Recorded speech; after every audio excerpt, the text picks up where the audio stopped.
কোনো সময় না, আর এত শেষ পর্যন্ত দাঁড়িয়ে পড়ে আর দুটো করবে আপনারা ওয়ার্ক যেহেতু অবস্থান এখানে এটা স্যার এটা যদি করেন আপনারা আগে জায়গা কি করে আগের জায়গা হইতো না দেখে তো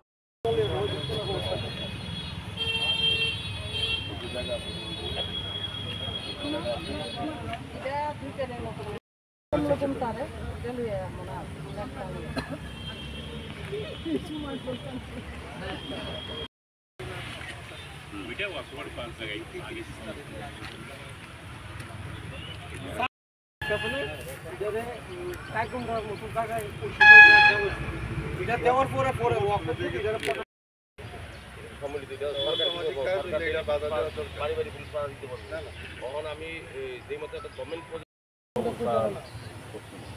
দায়িত্ব তো বোর্ডের আছে বসে পরিষ্কার হলে কারণ বোর্ড কোনো করছে না মানে পরিষ্কার বা মেরামত করা জায়গা লাগবে, বাকি জায়গাটা যারা যারা এখানে কর্মসূচি যদি কারো রেকর্ড থাকে এটা আমরা ব্যবস্থা করি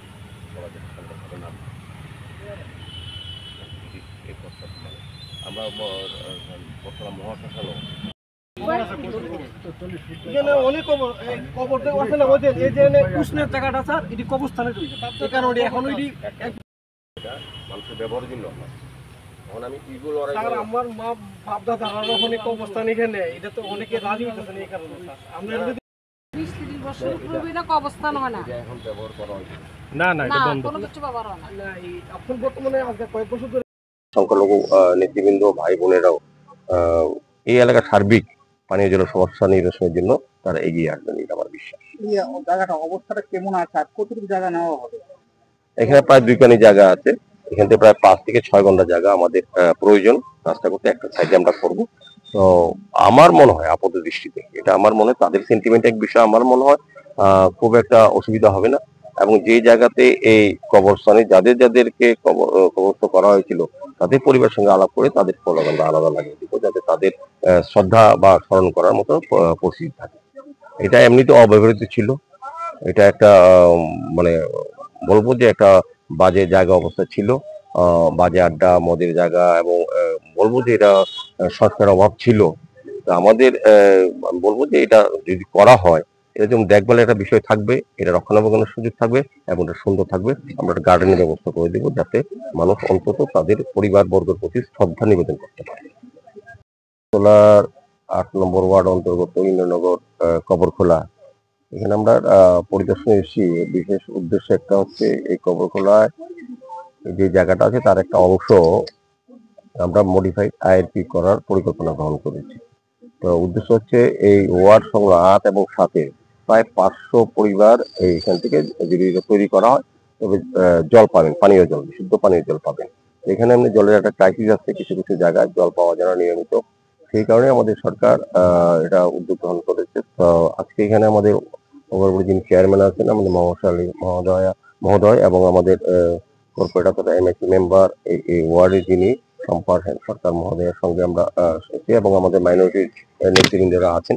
সার্বিকভাবে এই এলাকার যারা মাইনরিটি অংশের নেতৃবৃন্দ বা যারা এটার সঙ্গে যুক্ত আছেন তাদের সঙ্গে আমরা মত বিনিময় হয়েছে, তাদেরও কিছুটা আপত্তি আছে এই জায়গাটা। তবে আমরা বললাম যে আলোচনা ভিত্তিতে এই সম্পত্তিটা যাতে লিজ নিয়ে যে ওয়াকফ বোর্ডের সম্পত্তি ইচ্ছে করলে আমরা হস্তান্তর করতে পারেন না, উনি যেটা বললেন।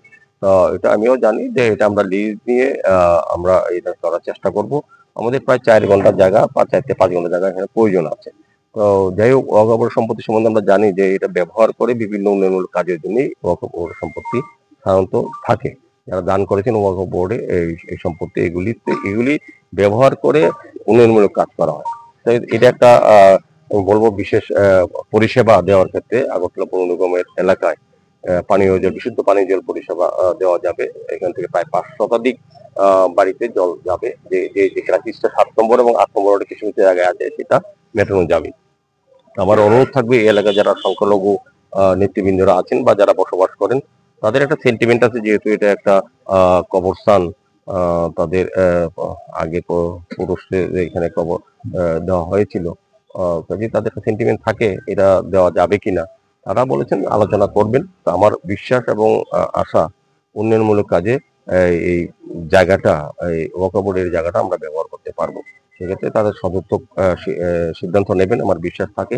কারণ সব ক্ষেত্রেই আমাদের রাজ্যে যে উন্নয়ন চলছে সেক্ষেত্রে মানুষের কিন্তু একটা অংশগ্রহণ